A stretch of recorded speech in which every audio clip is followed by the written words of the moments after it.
And ప్రధానమంత్రి ఒక మాట మాట్లాడిండు, సుదర్శన్ చక్ర అని చెప్పి మాట్లాడిండు.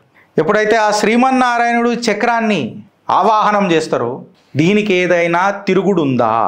ఈ సుదర్శన్ చక్ర అనేది పొరగల మజాక్ కాదు. ఎందుకనంటే మిషన్ సుదర్శన్ చక్ర అని చెప్పి మీరు మాట్లాడితే ఇండియా యొక్క షీల్డ్ 2035 లోపల, ఇండియా యొక్క షీల్డ్ 2035 లోపల విష్ణు సుదర్శన్ చక్ర డైరెక్ట్గా పరకాయ ప్రవేశం చేసి ఒక మిజైల్ లోపలికి ప్రవేశం చేసినట్టు కనిపిస్తుంది ఫ్రెండ్స్ భారత్కి. అందుకే ఆ చక్రం అనే పేరు పెట్టిరు సుదర్శన చక్ర అని. సుదర్శన చక్ర గురించి మాట్లాడితే ఒక్కసారి దాన్ని ఆవాహనం చేస్తే, ఆ వెపన్ని ఆవాహనం చేస్తే శత్రువుని సంహరించుడే కాకుండా మళ్ళీ తిరిగి క్షేమంగా ఏలు మీదకి వచ్చి నిలబడ్డ సన్నివేశాలు మనం ఎన్నో చూసినాం. So this is what is called as operation Sudarshan చక్ర. ఆపరేషన్ అనలేము, సుదర్శన్ చక్ర. ఇదొక multi layered missile shield system friends. ఏదైతే పొరుగు దేశాలు మన శత్రు దేశాలు మన ఇండియాని అటాక్ చేయడానికి ఏదైతే ప్రయత్నం చేస్తాయి కదా, దాన్ని మన భారతదేశాన్ని కాపాడుకునే ప్రక్రియలా ఈ సుదర్శన చక్ర అని చెప్పి పేరు పెట్టిరు అనమాట.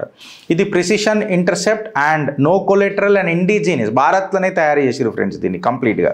ఇందులో మనకు అడ్వాంటేజెస్ ఉన్నాయి. ఏంటంటే పాకిస్తాన్ యొక్క టెర్రర్ డ్రోన్స్ని కంట్రోల్ చేస్తుంది. పాకిస్తాన్ అగర్ JF-17 jets short or wrong range missiles కొట్టినా కానీ సుదర్శన్ చక్ర మన దేశాన్ని కాపాడుతుంది. చైనీస్ యొక్క హైపర్సోనిక్ మిజైల్ సిస్టమ్స్ని కూడా దీని రేడార్లకు తీసుకుంటున్నారు. ఇంకా J-20 stealth jets carrier groups ఏవైతే ఉంటాయో వాటిని కూడా ఇది కంట్రోల్ చేస్తుంది అని చెప్పి చెప్తున్నారు. అంటే చైనా ఇంకా పక్కకు మన పాకిస్తాన్ ఏదైతే శిశుపాలుడు ఇంకా జయద్రథుడు లెక్క నిలబడ్డది చూడు. సో 100 తప్పులు చేస్తే పాకిస్తాన్ ఆల్రెడీ మనం మట్టు పెట్టినాం. బిడ్డా జయద్రథ నువ్వు కరెక్ట్గా ఉండిగా, లేకపోతే సూర్యాస్తమయమయ్యే లోపల బిడ్డని తలకాయ పుచ్చలు పగిలిపోతాయి అని చెప్పి అర్జునుడు ధమ్కి ఇస్తాడు చూడు. అట్లా ఈ సుదర్శన చక్ర మనకు ఒక హామీ ఇస్తుంది ఫ్రెండ్స్. దీని ఇంటర్సెప్టర్స్ ఎట్లా పనిచేస్తుంది గిరీష్, ఏ రకంగా రేంజ్ ఉంటుంది గిరీష్ అని చెప్పి దీన్ని మాట్లాడితే, దీని రేంజ్ ఎట్లుంటుంది అని అంటే ఫ్రెండ్స్, మన దీనిది M1 కేటగిరీలోనేమో 150 కిలోమీటర్స్ రేంజ్ ఉంటుంది. M2 కేటగిరీలో 250 కిలోమీటర్ రేంజ్ ఉంటుంది. 150 కిలోమీటర్ రేంజ్ ఏందని అంటే మీ డ్రోన్స్, UAVs, చిన్న చిన్న రాకెట్స్ ఏవైతే ఉంటాయో దాన్ని కంట్రోల్ చేయడానికి వాడతారు. M2 వచ్చేసి మన 250 కిలోమీటర్ రేంజ్, ఇది క్రూజ్ అండ్ బెలాస్టిక్ మిజైల్స్ కోసము. M4 ఏమో long range hypersonic and stealth threats ఏవైతే ఉంటాయో దాన్ని కంట్రోల్ చేయడానికే M4 అని చెప్పి మనం మాట్లాడతాం.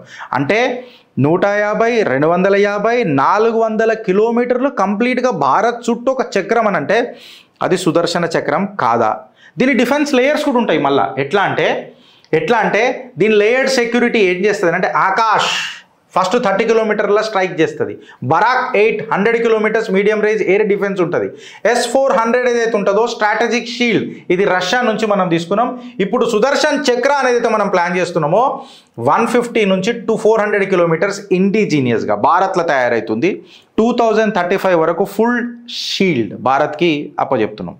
రోడ్ మ్యాప్ ఫర్ 2035 కూడా డిఫెన్స్ వర్గాలు ఆల్రెడీ ఇచ్చేసినాయి. ఎట్లా అంటే 2025-26కి ప్రోటోటైప్ రోల్ అవుట్ అవుతున్నది. అంటే దాని ఒక చిన్న ఇది ఎట్లుంటుందో అని చెప్పనీకే 28-30 లోపల ఆపరేషనల్ ఇండక్షన్ చేస్తారు.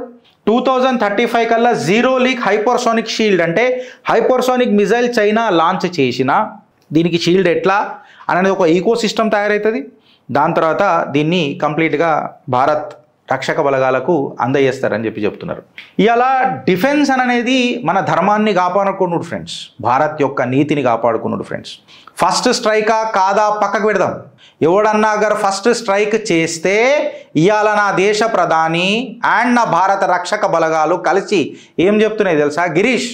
భారతీయులకు ఒక ఆశ్వాసం పలుకుతున్నాయి, ఒక ధైర్యం ఇస్తున్నాయి. ఏందనంటే ఎస్ ఫస్ట్ స్ట్రైక్ ఆడు చేసి ఉండొచ్చు, కాకపోతే భారత్లో సెకండ్ విక్టిమ్ ఉండడు, దాని తర్వాత శత్రువే ప్రపంచంలో ఉండడు అని ఒక భరోసా ఇవాళ నీకు భారత్ ఇస్తుంది ఫ్రెండ్స్. ఇండిజీనియస్ డిఫెన్స్ ఆత్మనిర్భర్ని కంప్లీట్ ఆత్మనిర్భర్గా తీసుకొని పోతుంది. సుదర్శన్ చక్ర రిటర్న్ మళ్ళొకసారి వస్తుంది. ఏ రకంగా రేంజ్ పెంచుకొని వస్తుంది, భారత్లోనే తయారవుతుంది. ఇవాళ భారత్ చుట్టూ ఇంద్రధనస్సు ఉంటుందో లేదో తెలియదు కానీ సుదర్శన చక్ర మాత్రం భారత్ని ఎల్లప్పుడూ కాపాడే ప్రక్రియల ఉన్నది ఫ్రెండ్స్. గర్వపడు భారతీయుడు అని, గర్వించు భారతీయుడు అని. నీ భారత్ యొక్క ప్రతిభ పరాక్రమం, అన్కాంప్రమైజ్డ్. ఇప్పటిదాకా నువ్వు ఆలోచన మొదలెడితే ఆచరణకు దిగుతే అయోమయంలో పడిపోతాయి శత్రు దేశాలు. Because you belong to Bharat. మే భారత్ కా और భారత్ దేశ్ మేరా. కంటెంట్ నచ్చితే ఒక నలుగురికి షేర్ చేయండి ఫ్రెండ్స్, అండ్ సబ్స్క్రైబ్ బటన్ కొట్టకుండా మర్చిపోకూడదు. భారత్ మాతాకి జై.